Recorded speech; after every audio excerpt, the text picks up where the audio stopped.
There we go. Is this thing on? It's on, Is this bro. thing on? Can you hear me? Yeah, I can hear you. Oh, tables have turned. Tables have turned. Cheers. So, Bryce, cheers. Another afternoon beer discussion Another on afternoon a beer discussion. chilly Sydney day. Yes. So what do you got? I'm going to start with a question for you. Would you consider the following company sustainable or ethical? The company has committed to achieving 100% renewable energy by 2030, but is constantly criticized for poor pay and working conditions for its staff. I would not classify that as a sustainable company. So you don't think Amazon is an ethical investment? Wow. Wow. No. Okay. Bezos is a piece of shit. Easy.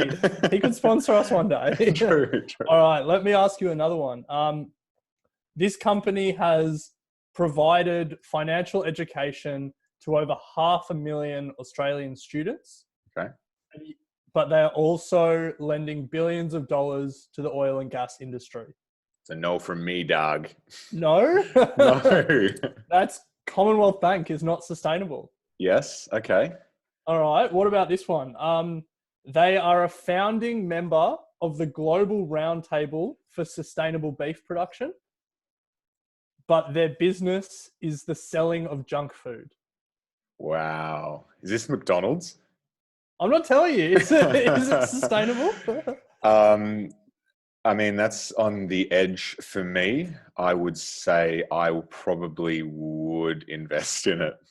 Wow. So Yeah. Amazon and Commonwealth Bank aren't ethical, but McDonald's is. Yes. I thought it would Macca's. And then I've got one last one for you. This company donates millions of dollars either in money or in kind contributions to charities every year, but they're a big poker machine operator. Woolworths. No, again, ethical or unethical? Unethical. Wow. Is it Hopefully that Woolworths? doesn't go back to the bosses. Yeah, it's Woolies. Damn. That's interesting. I remember when firstly, if someone has just joined us for our afternoon beer discussions, the rules are simple. One beer, one topic. That's all it is. First person to finish their beer has the right to hang up on the other person.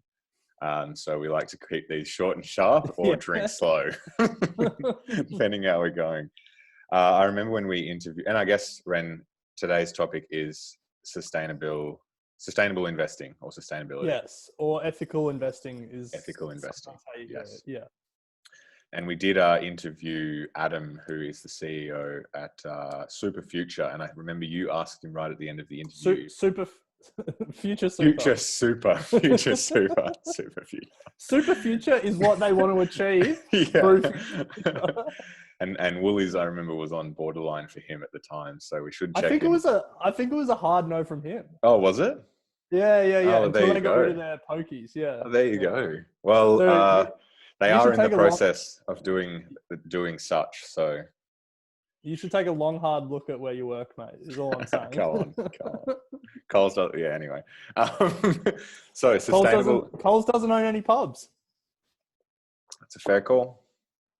It's a very ethical company. One of the most ethical, I would say. I guess the question is, do the companies that you just went through, do they fall under ethical investing, a sustainable banner, or no? Well, this, I think, is going to be the key takeaway from this chat, is the idea of ethical and unethical, or sustainable and unsustainable. That sort of binary idea is not how it works. And I mean, in my notes, I've got a few different factors that I want to talk about and some stuff like that. But I think that the biggest takeaway that I've learned is, it's really, sustainability is in the eye of the beholder, I guess. And if you want to invest sustainably, you have to look beyond the label, and you have to look at how they're making that determination over what's sustainable. Yeah. So, like, I mean, some of those examples, Woolies, Combank, and Macca's, probably don't fit in a lot of sustainable funds. I reckon Amazon would squeeze into a few, but according to you, they're not sustainable. Yeah, I think I take more. Well, look, I think we've done enough discussion on this over the podcast and whatnot that I have a general feeling of what is and isn't these days based on the positive screens, I guess, that some places use, and I would imagine that they would all fall out of that. So what are some things, I guess, that from a screen point of view tick the boxes for sustainability? Yeah, so you mentioned there the idea of a positive screen, and I guess it's an important concept for people to know if they're just new to sustainable investing. And you're right, we talk about this more on the podcast. So if people have just come across us on YouTube, head to our podcast stream and listen to that interview with Adam Verwey from Future Super, because that was a really good one. Yeah. But your most basic ethical funds will have a negative screen, which is essentially if a company does something that is unethical, then they're out. And that's it. So, if a company sells military hardware, they're out. If a company sells tobacco, they're out. If a company is involved in gambling, they're out. And then basically it invests in everything that's left over. And so that's a negative screen. And then you get a positive screen, which I definitely resonate with more, but potentially it has an unintended consequence. So the positive screen is really not just excluding companies that do something bad, but trying to just only bring in companies that are the best at what they do, that are doing things, over and above maybe their industry or their country or something like that. So, a positive screen could be the industry leaders for climate change in each industry. And you say, who's the leading company in, renewable energy and removing waste from landfill and cleaning up the supply chain and all that stuff in the retail industry. And they're in the fund, and then in the banking industry, and they're in the fund. And that's a positive screen.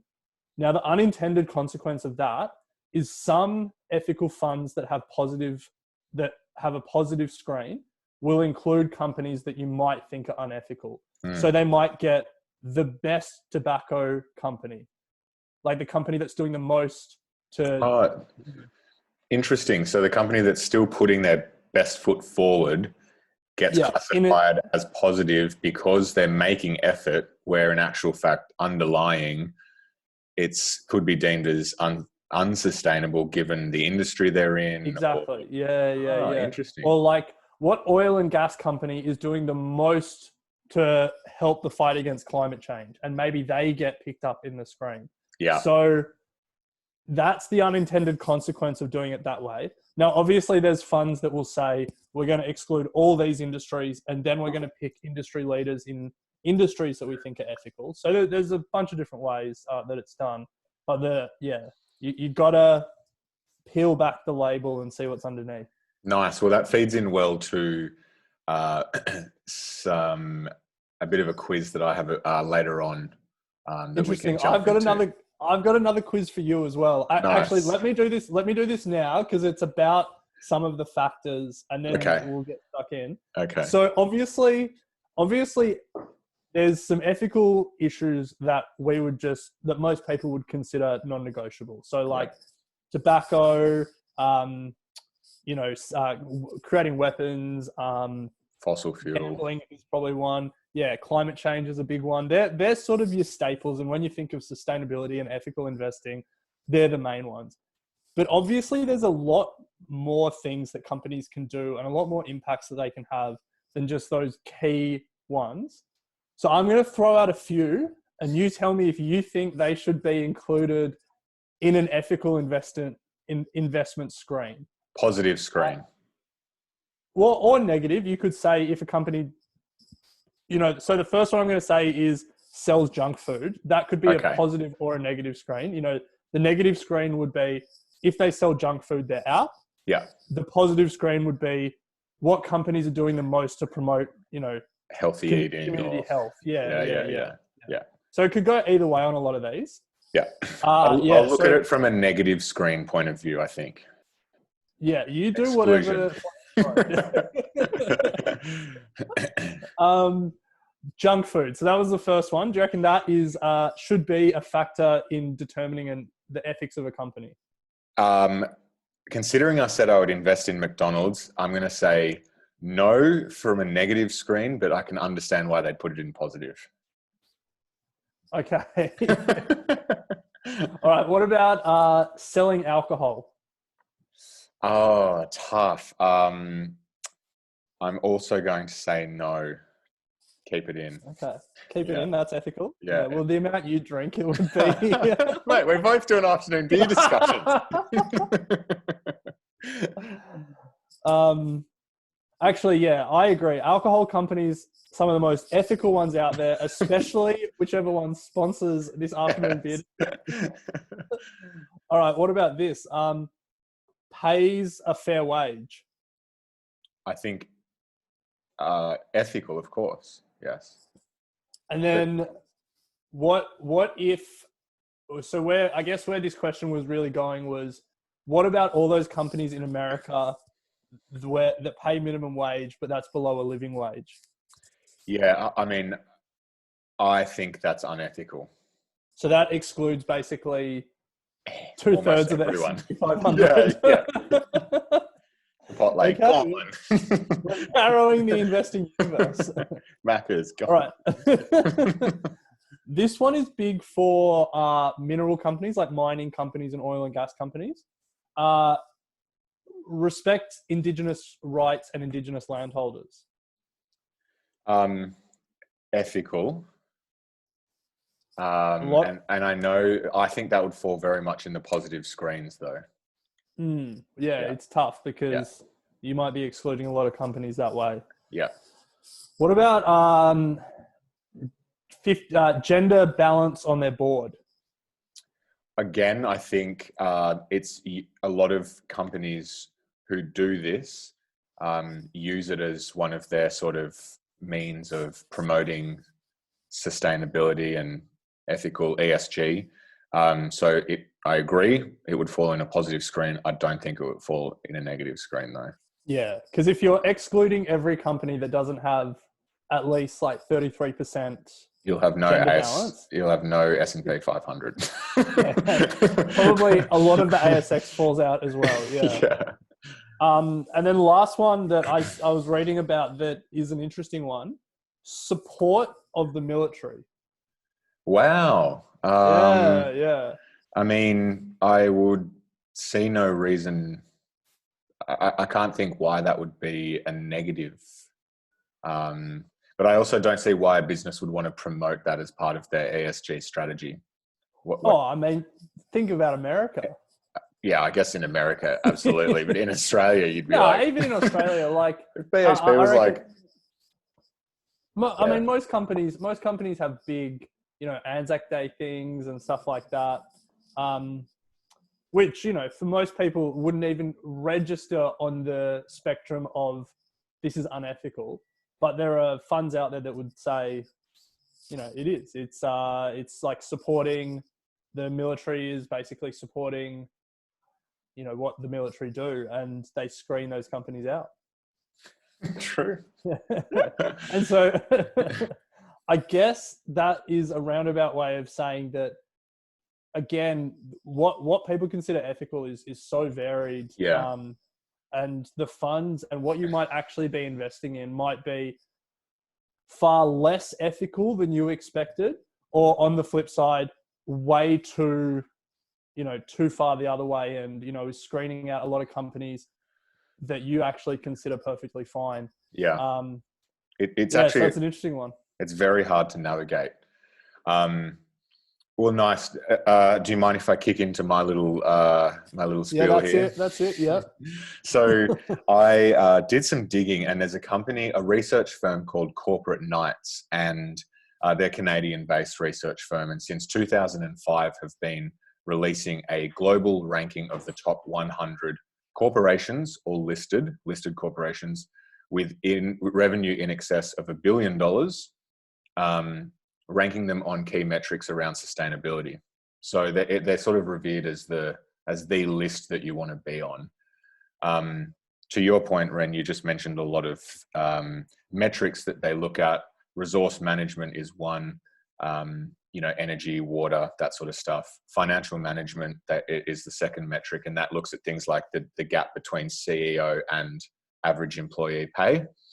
Then they look at employee turnover, women on boards, and then also percentage of revenue that comes from clean products and services. So a pretty broad list. Now, they just released their list for 2020 with the top 100 companies in the world based on these metrics. Now, can you guess at least which country you think the number one company comes from a sustainability point of view?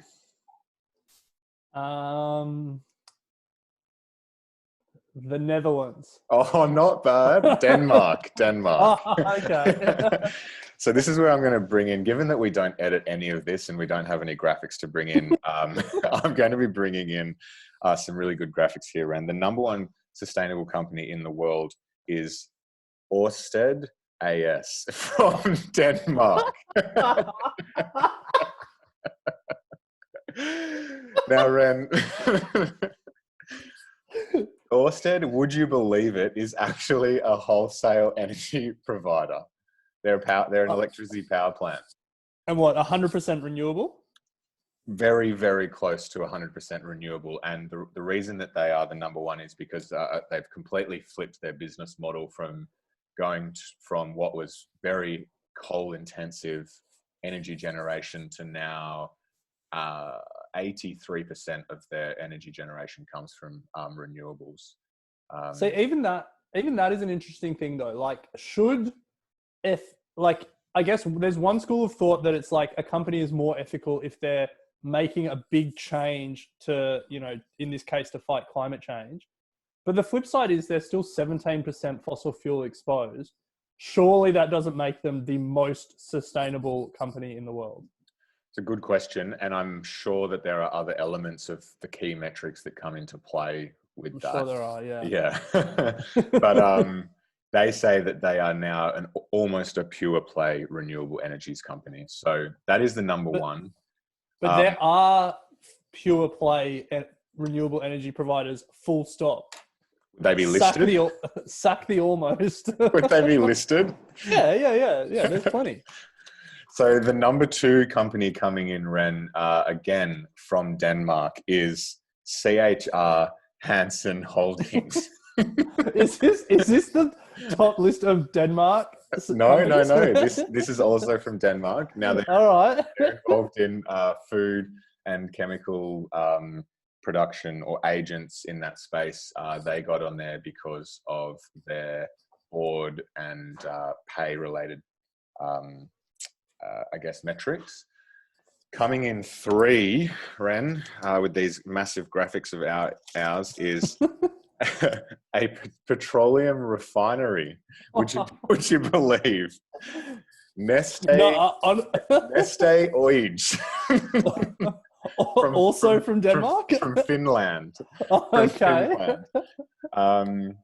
And they, biofuel business, making a major play in the renewable jet fuel industry, of all things, would you believe? Then rounding out the top five are two US companies, Cisco and Autodesk.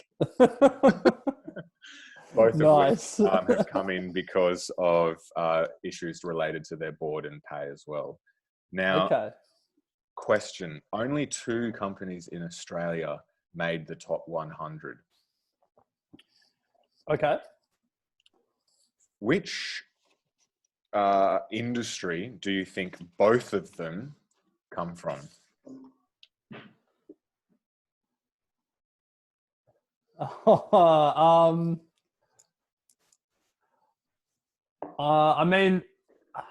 I'll take the safe guess. Technology.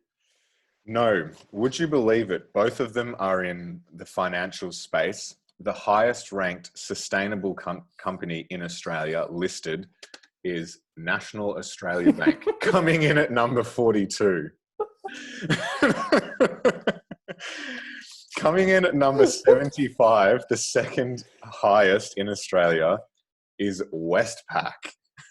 Right. To give you an Okay. indication, Tesla is 74. So Wow. both of those. You've got them the wrong way around, bro. Shit. But yeah, surprisingly, two banks are Australia's most sustainable companies, according to this list that has been going since 2005. So, Yeah. to your And point, do you believe that?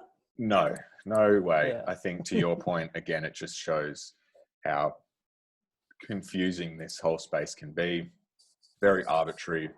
It just depends on who's making the lists, what are the key metrics, and if you are seriously considering investing in a sustainable manner.